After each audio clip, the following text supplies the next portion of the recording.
Supongamos entonces que las crisis son una condición previa y necesaria para el nacimiento de nuevas teorías y preguntémonos después cómo responden los científicos a su existencia.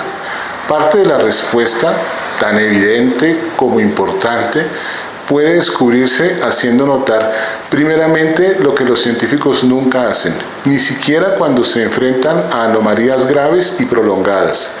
Aun cuando pueden comenzar a perder su fe y, a continuación, a tomar en consideración otras alternativas, no renuncian al paradigma que los ha conducido a la crisis, o sea, a no tratar las anomalías como ejemplos, en contrario, aunque en el vocabulario de la filosofía de la ciencia eso es precisamente lo que son.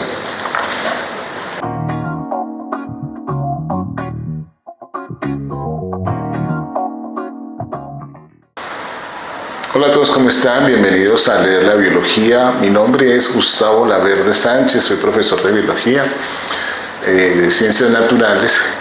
Y pues este canal que lo hemos abierto para que sea un punto de encuentro donde debatamos, discutamos o al menos revisemos materiales que tienen que ver con esta formación en ciencias, en tecnología, especialmente en ciencias naturales y en biología. Hoy los invito a que conozcamos este material, este libro.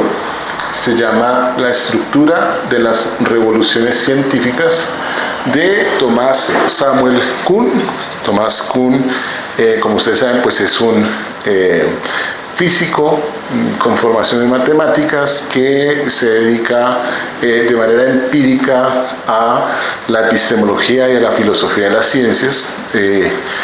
Precisamente por su formación es que él logra salirse un poco de ese contexto de la unidad discursiva epistemológica del siglo XX y hace una apuesta o un aporte que a la postre resulta ser revolucionario y genera pues una crisis frente a lo que se venía discutiendo en torno a lo que es la ciencia y su forma de trabajo, ¿no?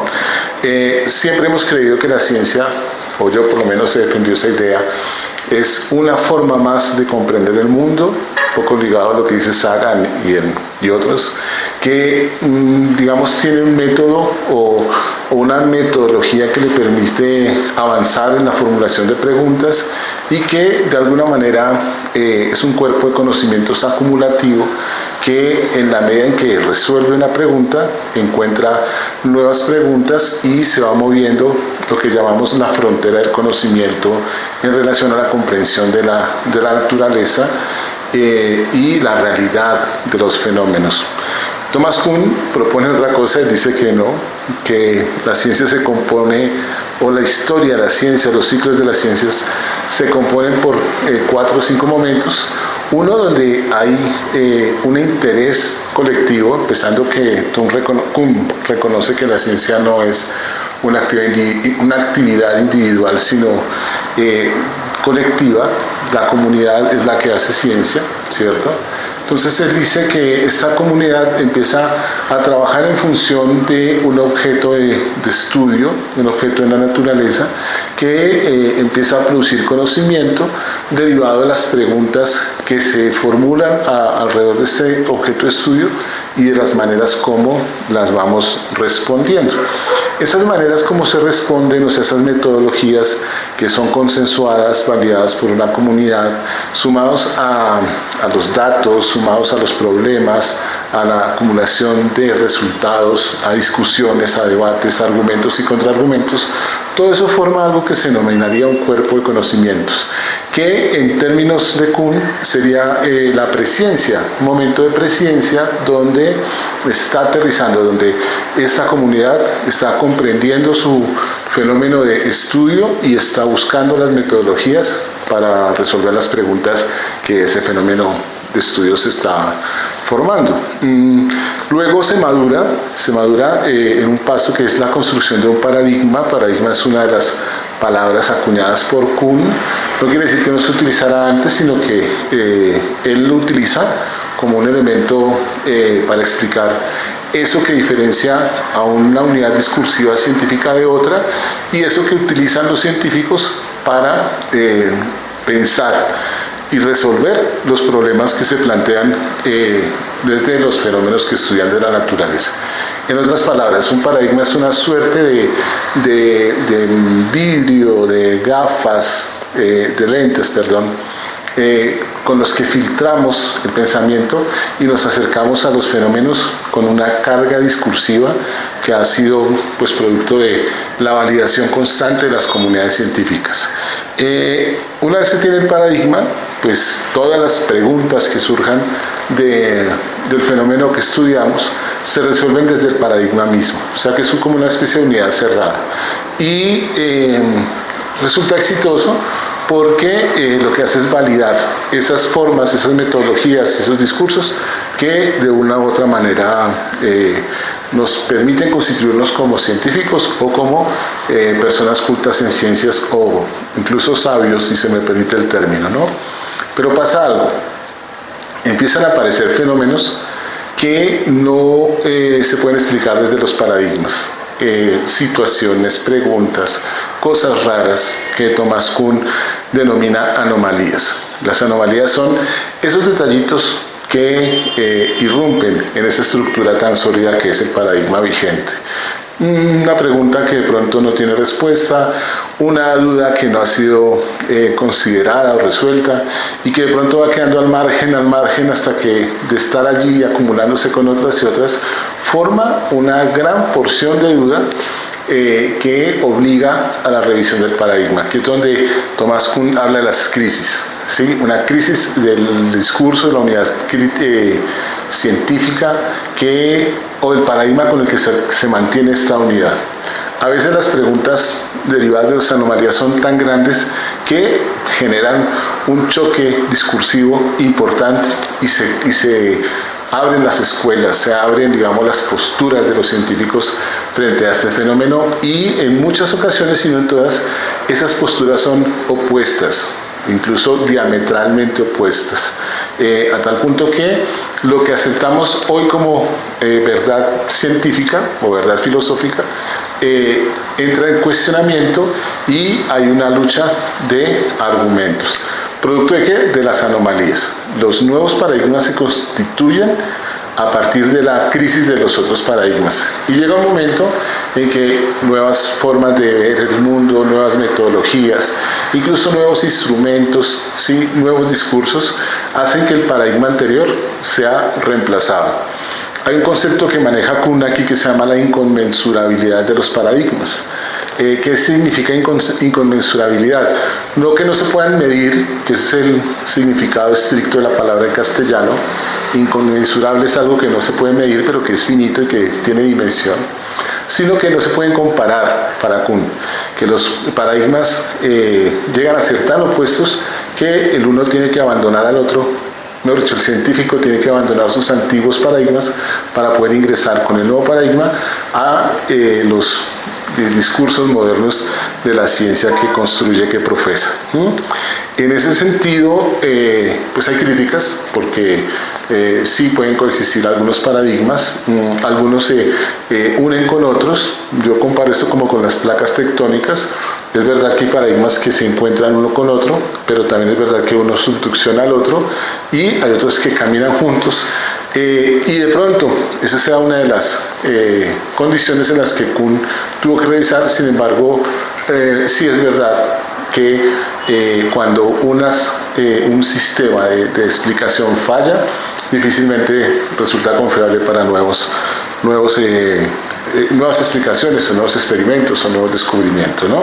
Entonces, ese nuevo paradigma desplaza al otro, amplía obviamente el cuerpo de conocimientos, adopta lo que anteriormente se aceptaba y entra a un nuevo ciclo de normalidad, ¿sí? Entonces, presciencia, ciencia, crisis y nuevos paradigmas dan lugar a ese famoso avance de la ciencia.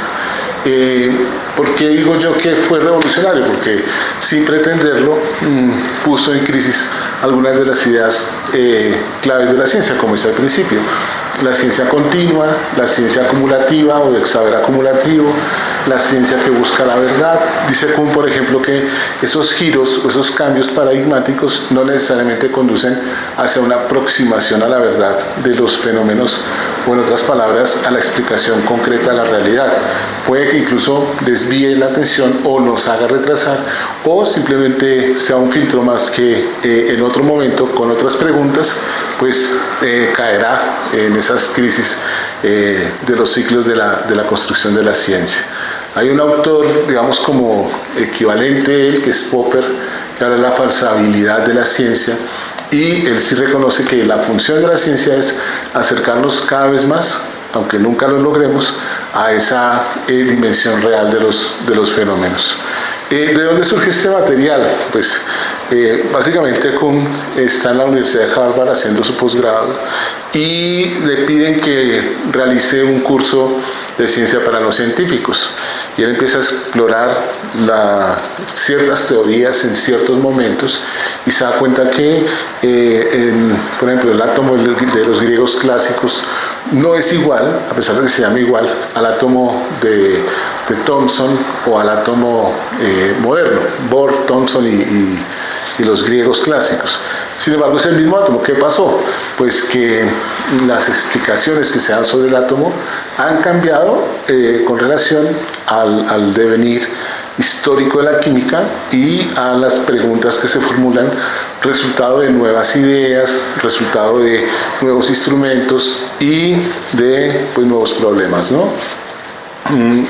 Otra cosa interesante es que cuando Kuhn habla de la ciencia colectiva, hay un autor, creo que es Stephen Jay Gould, que habla acerca de un concepto llamado Psyheads con Z, y es que las corrientes de pensamiento van madurando de tal manera que se manifiestan en algún momento concreto de la historia.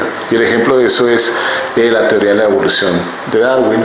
Ustedes saben que Darwin figura como autor, pero en realidad recoge toda una corriente de pensamiento de la Europa del siglo XIX, principios del XIX, que incluso antes de Lamarck ya se estaba hablando de transmutacionalismo, se estaba hablando de evolución en el sentido estricto de la palabra.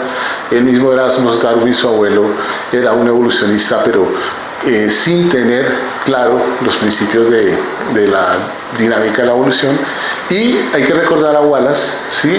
Alfred Russel Wallace, quien por su cuenta, sin conocer a Darwin, también llega a conclusiones similares frente a la teoría de la evolución y al mecanismo de la selección natural, ¿sí? Entonces dicen los autores, especialmente Gould en uno de sus ensayos, que si no hubiera existido Darwin como persona, o incluso el mismo Wallace, la comunidad, la sociedad, habría llegado a las conclusiones de la evolución, porque es la sumatoria de muchas intenciones y de preguntas que surgen y van tomando curso en la comunidad científica o académica que debate, discute o en la que discurren estas preocupaciones.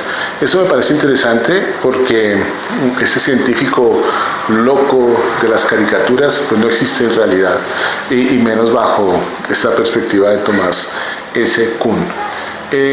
Este modelo se ha adaptado a otros elementos, a la administración, a las empresas, a las políticas, a modelos políticos. Incluso se lo considera más un libro epistemológico, filosófico que científico, y puso en la comunidad científica a Thomas Kuhn, quien es un referente. Cualquier persona de este siglo escucha sobre Kuhn e inmediatamente lo relaciona con su estructura de las revoluciones científicas. No olviden que este canal es para ustedes, para que escriban en los comentarios y hagan preguntas. Seguramente que otras personas también se interesan y hacemos debate aquí. Es un espacio que hace falta, perdónenme de pronto esta cuota de arrogancia, pero en el mundo de los booktubers hay que hacer un espacio donde nos enfoquemos en libros como estos que son de interés para la ciencia, ¿no?